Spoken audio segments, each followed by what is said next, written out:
Hello my dear students, आप लोगों का इस नए क्लास में स्वागत है। आज की हम अपने इस नए क्लास में हम विसर्जन चैप्टर का एक नया टॉपिक पढ़ने वाले हैं, जिस टॉपिक का नाम है विसर्जन के हिसाबों के निपटारा के संदर्भ में कानूनी और अन्य प्रावधान। जैसा कि इसके पहले वाली क्लास में हम लोगों ने स्टार्ट किया था साझेदारी पीढ़ी का विसर्जन, और जिसमें हम लोगों ने बेसिक्स पॉइंट्स पढ़े थे, जिसमें मैंने बताया था कि साझेदारी का विसर्जन क्या होता है और साझेदारी पीढ़ी का विसर्जन क्या होता है। साथ ही साथ हमने ये पढ़ा था कि विसर्जन करने की कितनी रीतियां हैं। राइट, ये दो टॉपिक हमने पिछली क्लास में कंप्लीट किया था। आज की क्लास में हम कंप्लीट करने वाले हैं विसर्जन के हिसाबों के निपटारा के संदर्भ में कानूनी और अन्य प्रावधान।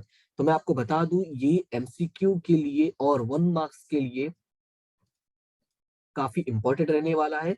तो आप ये जितने भी पॉइंट्स में इसके अंदर कवर करने वाला हूँ, सभी पॉइंट्स को बहुत ध्यान से देखना, क्योंकि सारे पॉइंट्स ही इसके इंपॉर्टेंट है। जैसा कि मैंने पहले ही बोला था कि इस चैप्टर में से बहुत ज्यादा थियरी पूछी जाती है, तो ध्यान से देखना और इसको ध्यान से समझना कि इसमें क्या क्या चीजें हैं और क्या क्या चीजें पूछी जाएंगी और कौन कौन से पॉइंट्स आपको याद रखनी है। तो सबसे पहला पॉइंट है पीढ़ी के हानि के संदर्भ में। पहला पॉइंट क्या है? पीढ़ी के हानि के संदर्भ में। यानी मेन आपको याद क्या रखना है कि अगर मान लो कि पीढ़ी को विसर्जन के समय हानि हुआ है तो क्या होगा। तो अगर पीढ़ी को विसर्जन के समय हानि हुआ है तो याद ये रखना है, सबसे पहले उस हानि को लाभ में से अपलिखित किया जाएगा। मतलब अगर पीढ़ी के पास कोई पिछला लाभ रहा होगा, उसमें से अपलिखित किया जाएगा। अगर अपलिखित करने के बाद भी कुछ हानि बच गया है, याद रखना है कि अपलिखित कर दिया लेकिन फिर भी कुछ हानि जो है वो अभी भी क्या हुआ है, बचा हुआ है। ये राइट का मतलब है बचा हुआ है। तो वो कहाँ चल जाएंगे? पूंजी की तरफ, क्योंकि लाभ का तो हो गया काम। अब कहाँ जाएंगे? पूंजी में से। यानी कि हम अब पूंजी में से, यानी साझेदार जो है उनकी पूंजी में से उस हानि को कवर करने की कोशिश करेंगे। और अगर फिर भी हानि बच गया है, ठीक है, तो उस हानि को कहाँ से कवर किया जाएगा? उन साझेदारों के पास से लाभ हानि के प्रमाण में। ऐसा समझो कि मान लो 100 रुपए का हानि हुआ है। कितने रुपए का? 100 रुपए का हानि हुआ है और उनके पास लाभ पड़ा हुआ है 20 रुपए। तो 100 में से 20 गया तो अभी बचा कितना? 80 रुपए। और ये 80 रुपए कहाँ से कवर करेंगे? पूंजी में से कवर करेंगे। कहाँ से कवर करेंगे? पूंजी में से। पर इनकी पूंजी कितनी है? सिर्फ 60 रुपए है। कितनी पूंजी है? 60 रुपए। यानी अभी भी 20 रुपए क्या हो जाएगा आपका? नेक्स्ट में ट्रांसफर, यानी लाभ हानि के प्रमाण में। और फिर वहां से उनको 20 रुपए अपने घर से लेकर आने पड़ेंगे। कौन से प्रमाण में? लाभ हानि के प्रमाण में। किसको? जो साझेदार है। क्लियर हुआ इतना? तो ये आपका पहला पॉइंट है, इंपॉर्टेंट टॉपिक, इसलिए इसको अच्छे से याद रखना। फिर सेकंड पॉइंट है पीढ़ी की संपत्तियों की उपज का वितरण, यानी विवरण, सॉरी। हाँ, वितरण है, वितरण नॉट वितरण। हाँ, ये सही है, वितरण है। अब ये मैं आपको बता दूं, ये one of the most important है। तो अभी तक मैं सब जगह सिर्फ इंपॉर्टेंट लिख रहा था, तो यहाँ पे लिख रहा मोस्ट इंपॉर्टेंट। ठीक है, ये मोस्ट इंपॉर्टेंट है एमसीक्यू नजरिए से भी और साथ ही साथ 1 मार्क्स के नजरिए से भी। 1 marks, one of the most important question from this chapter. ठीक है, आपको मैं बता देता हूँ क्वेश्चन कैसे पूछा जाएगा। क्वेश्चन आपको ऐसे पूछा जाता है कि पीढ़ी की संपत्तियों की उपज का वितरण किस प्रकार किया जाता है, या उपज का बंटवारा किस तरह किया जाता है। तो आपको याद रखना है कि टोटल 5 तरीके हैं। कितने तरीके हैं? टोटल 5 तरीके। सबसे पहला है कि जो भी उपज होता है, किसका? संपत्तियों में से जो भी उपज होता है उसमें से सबसे पहले क्या चुकाया जाएगा? सबसे पहले आपका चुकाया जाता है विसर्जन खर्च। क्या चुकाया जाएगा? विसर्जन खर्च। ये आपका एमसीक्यू में सवाल बनता है कि संपत्ति की उपज में से सबसे प्रथम क्या चुकाया जाता है। ऑप्शन में आपको दिया रहेगा विसर्जन खर्च, त्राहित पक्ष का दायित्व, साझेदारों की लोन या पूंजी खाता। ऐसा ऑप्शन दिया रहेगा, तो आपको याद रखना है कि क्या चुकाया जाता है? विसर्जन खर्च। ये आपको एमसीक्यूज में पूछे जाते हैं। फिर दूसरा पॉइंट याद रखना है त्राहित पक्ष का दायित्व। क्या याद रखना है? दूसरा पॉइंट, त्राहित पक्ष का दायित्व। त्राहित पक्ष का मतलब थर्ड पार्टी जिसको हम बोलते हैं, यानी बाहर के लोगों का। उसके बाद तीसरा जो पॉइंट आता है वो होता है साझेदारों की लोन। मतलब ये हुआ पहले पीढ़ी का विसर्जन खर्च चुका दो, जब विसर्जन करने के लिए खर्च करना पड़ा। दूसरा है त्राहित पक्ष का दायित्व, यानी जो तीसरे पक्ष का दायित्व है वो चुका दो। उसके बाद पैसा बच गया है तो साझेदारों की लोन चुकाया जाएगा। फिर भी पैसा बच गया है तो हम कहाँ जाएंगे? पूंजी और चालू खाता में जो पैसा पड़ा है वो चुकाएंगे। और फिर भी पैसा बच गया है तो यहाँ पे देखो लास्ट में लिखा भी है कि अगर कुछ बचा है तो क्या किया जाएगा? लाभ हानि के प्रमाण में बांट लिया जाएगा। पर उसके लिए टर्म एंड कंडीशंस मैंने पहले लिख दिया है कि अगर कुछ बचा, देखो यहाँ पे देखोगे ना, मैंने लिखा है कुछ बचा, तो याद यही रखना है कि अगर बच गया तो उसको क्या कर लिया जाएगा? लाभ हानि के प्रमाण में आपस में बांट लिया जाएगा। क्लियर है? तो आपको याद रखना है कि संपत्ति की उपज का 5 तरह से वितरण किया जा सकता है। सबसे पहले है कि विसर्जन खर्च चुकाया जाएगा, फिर त्राहित पक्ष का दायित्व चुकाया जाएगा, फिर साझेदारों की लोन चुकाया जाएगा, फिर पूंजी और चालू खाते की रकम वापस की जाएगी, और लास्ट में अगर पैसा बच गया है तो आपस में लाभ हानि के प्रमाण में क्या कर लेंगे? बंटवारा कर लेंगे। क्लियर है? ये one of the most important MCQ और 1 मार्क्स के क्वेश्चन में पूछा जाता है। और इसमें आपका ये जो है, ये वाला पॉइंट, ये आपका एमसीक्यू में पूछा जाता है। क्लियर है इतना? तो अभी आगे बढ़ते हैं। अगला है पीढ़ी का ऋण और साझेदारों का निजी ऋण। अब इस टॉपिक को समझना ये बहुत ही इंपॉर्टेंट है और थोड़ा सा कहते हैं ना ट्रिकी टाइप का दिया गया है। इसको ध्यान से सुनना। सबसे पहले क्या लिखा है, और बुक में ज्यादा डिटेल में नहीं लिखा गया है, इस वजह से मैं यहाँ पे डिटेल में लिखा हूँ और अपने आप से समझाने की कोशिश कर रहा हूँ, उसको ध्यान से सुनना। सबसे पहले लिखा है पीढ़ी का ऋण। पहला पॉइंट क्या लिखा है, पीढ़ी का ऋण। तो मैं पहले पीढ़ी का ऋण समझाता हूँ कि पीढ़ी का ऋण का मतलब यहाँ पे क्या है। तो पीढ़ी का ऋण यहाँ पे मतलब है ये है कि जब पीढ़ी ने, याद रखना है कि जो पीढ़ी ने अपनी क्षमता के आधार पर, किसकी, अपनी क्षमता के आधार पर लिया हो। ऐसे समझो कि पीढ़ी ने अपनी गारंटी पर बाहर वालों से अगर लोन लिया है तो उसको बोला जाएगा पीढ़ी का ऋण। क्लियर है? फिर दूसरा पॉइंट आता है साझेदारों का ऋण। तो अब ये साझेदारों का ऋण क्या है, तो साझेदारों का ऋण अगर आपको समझना है तो यहाँ पे देखोगे तो यहाँ मिलेगा साझेदारों का निजी ऋण। इसका मतलब ये है कि साझेदारों ने अपनी निजी क्षमता, ध्यान से सुनना, साझेदारों ने अपनी निजी क्षमता के आधार पर लोन लिया हो।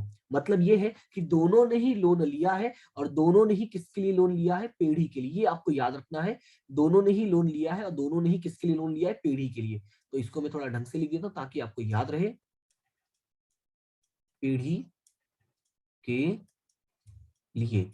बस कंडीशन क्या रखा गया है, पॉइंट क्या रखा गया है, पॉइंट ये रखा गया है कि जो फर्स्ट वाला है वो पीढ़ी ने अपनी तरफ से लिया है और जो सेकंड वाला है वो साझेदारों ने अपने दम पर लिया है। क्लियर है?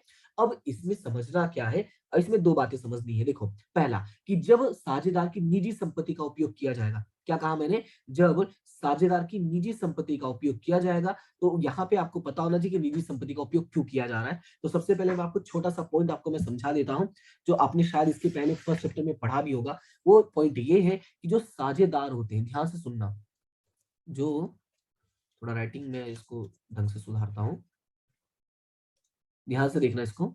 जो साझेदार होते हैं, बेसिकली उनका जो दायित्व होता है, ठीक है, किसका दायित्व, साझेदारों का दायित्व जो होता है वो होता है अमर्यादित। क्या होता है, अमर्यादित होता है। ठीक है, अब सवाल ये है कि सर ये अमर्यादित क्या होता है। अमर्यादित का मतलब ये होता है कि अगर पीढ़ी के पैसे कम पड़ेंगे, ठीक है, पीढ़ी की संपत्ति कम रहेगी, ठीक है, तब निजी संपत्ति, तब क्या होगा, निजी संपत्ति लाकर दायित्व चुकाना पड़ेगा, चुकाना पड़ेगा। क्लियर है? तो आपको याद क्या रखना है, सबसे पहले आपको ये याद रखना है कि जो साझेदार होते हैं उनका जो दायित्व होता है वो क्या होता है, अमर्यादित होता है। क्या याद रखना है कि जो साझेदार होते हैं उनका जो दायित्व होता है वो क्या होता है, अमर्यादित होता है। अब ये अमर्यादित का मतलब क्या है, अमर्यादित का मतलब ये है कि जब उनको पीढ़ी का दायित्व चुकाना होगा, किसको, साझेदारों को, तो पीढ़ी का दायित्व चुकाने के लिए जो संपत्ति कम पड़ जाएगी व्यवसाय की, तो अपनी निजी संपत्तियों को बेचकर, मैंने क्लियरली लिखा, निजी संपत्ति लाकर दायित्व चुकाना पड़ेगा।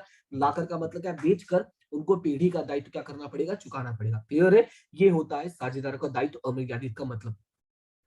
ये भी इंपॉर्टेंट पॉइंट है, ये आपको एमसीक्यू के तौर पे ये पॉइंट आपको पूछा जाता है और अमर्यादित का मतलब पूछा जाता है, तो ये आपको याद रखना है एमसीक्यू और साथ ही साथ 1 मार्क्स में। तो इन शॉर्ट देखो, जैसा मैंने पहले ही कहा था, यहाँ पे जितनी भी चीजें मैं कवर करने वाला हूँ वो सभी के सभी बहुत इंपॉर्टेंट है और 1 मार्क्स और एमसीक्यूज में पूछे ही जाते हैं। मैंने वही टॉपिक यहाँ पे सिलेक्ट किया है। ठीक है, अब यहाँ पे दोनों का मतलब समझते हैं कि निजी संपत्ति जब होगा तब क्या होगा। जब साझेदार अपनी निजी संपत्ति का उपयोग करेंगे पीढ़ी का दायित्व चुकाने के लिए, तो सबसे पहले याद रखना है, पहले उनका निजी दायित्व चुकाया जाएगा। क्या चुकाया जाएगा, पहले उनका निजी दायित्व। अब क्वेश्चन है निजी दायित्व का मतलब क्या है, तो यहाँ पे देखो क्लियरली मैंने मेंशन किया है निजी दायित्व का मतलब क्या है। निजी दायित्व का मतलब ये है कि अपनी निजी क्षमता के आधार पर पीढ़ी के लिए बाहर से लोन लिया हो, ठीक है, वो चुकाओगे। उसके बाद अगर पैसा बचा है तब क्या चुकाया जाएगा, पीढ़ी वाला दायित्व, यानी जो पीढ़ी ने लोन लिया है अपनी क्षमता के आधार पर, उसके बाद ये चुकाया जाएगा। गलत गलत लाइन खींच दिया, गलत लाइन खींच दिया, रुक जा रुक जा, यहां से मैं लेके जाता हूँ। ठीक है, तो ये आपको याद रखना है, लाइन पहले ये चुका जाएगा और फिर ये चुका जाएगा। अब उसी तरह से हम बात करते हैं अगर पीढ़ी की संपत्ति होगी, ठीक है, किसकी संपत्ति होगी, अगर मान लो कि पीढ़ी की संपत्ति का इस्तेमाल हो रहा है तो सबसे पहले पीढ़ी का दायित्व चुकाया जाएगा, यानी ये वाला चुकाया जाएगा, फिर साझेदार का दायित्व यानी कि ये वाला। क्लियर है इतना, समझ में आया? तो ये है पीढ़ी का ऋण और साझेदारों का निजी ऋण का मतलब। उम्मीद करता हूं कि ये आपको सारे पॉइंट समझ में आ गए होंगे। अब बढ़ते अगला पॉइंट। अगला पॉइंट है साझेदारों की पेढ़ी की लोन। अब यहाँ पे है कि एक साझेदार ने पेढ़ी को लोन दिया। क्या लिखा है? साझेदारों की पेढ़ी को लोन, मतलब लोन जो है, ठीक है, इसको मैं मिटा देता हूं। यहाँ पे जो लोन है वो किसका है?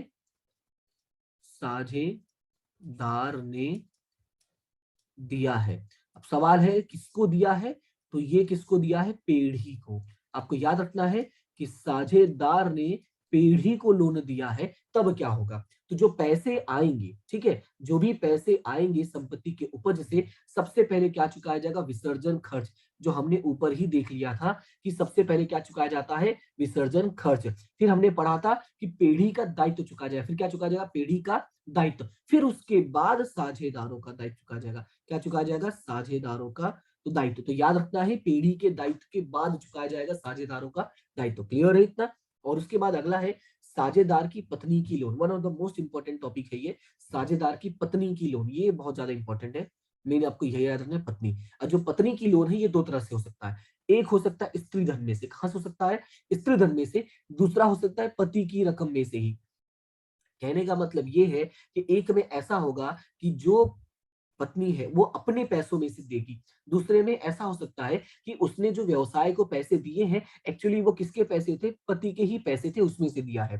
ठीक है, तो जब स्त्री धन में से दिया होगा तो याद ये रखना है कि उसे सामान्य ऋण की तरह ही मानकर तीसरे पक्ष के दायित्व की तरह ही उसको चुकाया जाएगा। क्लियर है? याद रखना है, सामान्य ऋण की तरह ही तीसरे पक्ष के दायित्व की तरह माना जाएगा। क्लियर है? और अगर पति की रकम में से होगा तो क्या माना जाएगा कि भाई ये लोन किसकी है? ये जो लोन है वो बेसिकली साझेदार की है। किसकी लोन मानी जाएगी? साझेदार की, ना कि पत्नी की। ना कि पत्नी, एक मिनट, पत्नी की। क्लियर है? ये आपको याद रखना है। क्या याद रखना है भाई? दो तरह से हो सकता है, एक स्त्री धन में से और एक हो सकता है पति की रकम में से। स्त्री धन में से हो तो सामान्य ऋण की तरह यानी तीसरे पक्ष के दायित्व के साथ चुकाया जाएगा, और अगर पति की रकम में से है तो वो पति का ही माना जाएगा, ना कि पत्नी का। क्लियर है? उसके बाद नेक्स्ट पॉइंट है विसर्जन के हिसाबी असरे। ये भी आपको याद रखना है, आपको एग्जाम में पूछा जाता है कि विसर्जन के समय हिसाबी असर देने के लिए कौन कौन से खाते बनाए जाते हैं या कौन से आवश्यक खाते बनाए जाते हैं। तो आपको याद रखना है टोटल कितने खाते बनाए जाते हैं? 4 खाते। क्लियर? तो मैं यहाँ पे लिख देता हूँ टोटल कितने बनाए जाते हैं? 4, जिसमें से सबसे इंपॉर्टेंट है पहला पॉइंट, वसूली खाता। पहला सबसे इंपॉर्टेंट कौन सा है? वसूली खाता। क्लियर है? अभी आपको याद रखना कि वसूली खाता का ही दो नाम और है, एक है संपादन खाता और एक है माल मिल्कत निकाल खाता। क्या नाम है? माल मिल्कत निकाल खाता। जो आपको एमसीक्यू के तौर पे पूछा जाता है। क्या पूछा जाता है? आपको ये पूछा जाएगा कि वसूली खाता का दूसरा नाम बताइए। तो याद रखना है संपादन खाता या तो माल मिल्कत निकाल खाता। दोनों ही पॉइंट पूछे जाते हैं, इसलिए दोनों ही मैंने लिख दिया है। ठीक है, तो कौन कौन से आवश्यक खाते बनाए जाते हैं? तो सबसे पहले बनाया जाता है वसूली खाता, दूसरे नंबर पे बनाया जाता है पूंजी खाता, तीसरे नंबर पे रोकड़ खाता और चौथे नंबर पे लोन खाता। और भी कब? जब होगा तो, यानी यदि हो तो। जैसा होगा वैसा ही, जरूरी नहीं है। ये तीन जो है वो जरूरी है। ठीक है, ये तीन ऐसा समझो और जरूरी है, लेकिन ये वाला कब होगा? यदि हो तो, ऐसा। ठीक है, तो बेसिकली आपको याद रखना है टोटल कितने खाते बनाने पड़ते हैं? 4, जिसमें से पहला है वसूली, दूसरा है पूंजी, तीसरा है रोकड़। क्लियर? और चौथा क्या हो जाएगा आपका? लोन खाता। और लोन खाता में भी याद रखना है कि अगर हो तो। क्लियर है इतना? अब यहाँ पे मैं आपको एक पॉइंट और बता देता हूं जो आपको एग्जाम में पूछा जाता है, और आपका क्वेश्चन ऐसे बनता है कि वसूली खाता अर्थात क्या, या वसूली खाता किसे कहते हैं, या संपादन खाता का अर्थ समझाइए, या माल मिलकत निकाल खाता क्या होता है। आपको ऐसे क्वेश्चन पूछे जाएंगे, तो इसका मतलब क्या होता है तो मैं आपको समझा देता हूँ, ध्यान से सुनिएगा। क्वेश्चन बनता है वसूली खाता क्या होता है। मैं यहाँ पे नीचे में आपको लिख के बता देता हूँ, ठीक है, जो जगह है मैं इसमें लिख देता हूँ, थोड़ा सा एक मिनट रुक जाओ। तो यहाँ पे देखो, मैंने वो जो डेफिनेशन है वो मैंने यहाँ पे लिख दिया है। अब डेफिनेशन इसका जो है मैंने पहले ही बोल दिया, ये मोस्ट इंपॉर्टेंट है, पूछा जाता है, इसलिए मैंने आपको डेफिनेशन यहाँ पे लिख दिया है। अब मैं डेफिनेशन आपको समझा देता हूँ कि इसको याद कैसे करना है।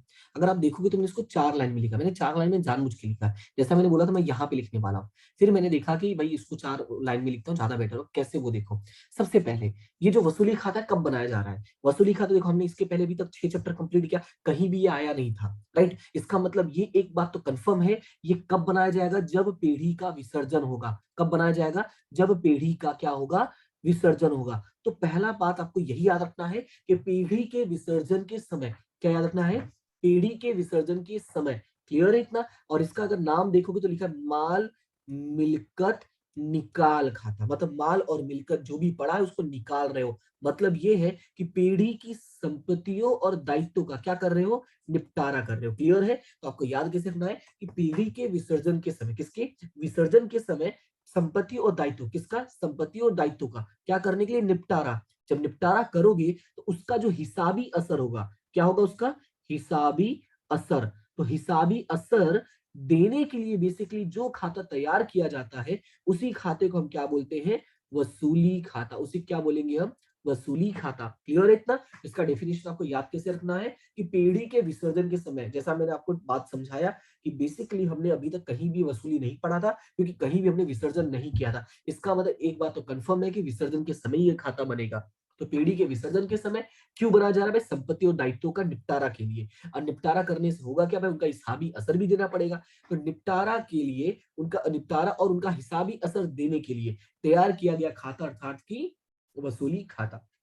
क्लियर है इतना? तो ये आपको बात याद रखनी है। बाकी इससे जरूरी जो भी इंपॉर्टेंट बातें होंगी वो हम नेक्स्ट क्लास में डिस्कस करेंगे। ठीक है? तो फिलहाल आज के लिए इतना ही। आगे की क्लास के तैयार हो। आगे का जो क्लास होने वाला है वो वन ऑफ द इंपॉर्टेंट, यानी जैसे देखो पहला इंपॉर्टेंट था, दूसरा उससे ज्यादा था, तीसरा उससे भी ज्यादा होगा। यानी कि जितनी क्लास हम आगे बढ़ते जाएंगे हमारा जो इंपॉर्टेंस का लेवल है, यानी जो जरूरी चीजें हैं वो उस लेवल के सबसे बढ़ती जाएंगे। तो नेक्स्ट क्लास में हम सीखेंगे कि रोजनामचा कैसे बनाया जाता है, रोजनामचा हमें याद कैसे रखना है, इन सारी चीजों के बारे में हम सीखेंगे। तो उम्मीद करता हूँ फिलहाल आज के लिए आपको इतना समझ में आ गया होगा। फिर भी कोई डाउट रहता तो आप कमेंट सेक्शन में बता सकते हैं, टेलीग्राम ग्रुप पे मुझे मैसेज कर सकते हैं। ठीक है?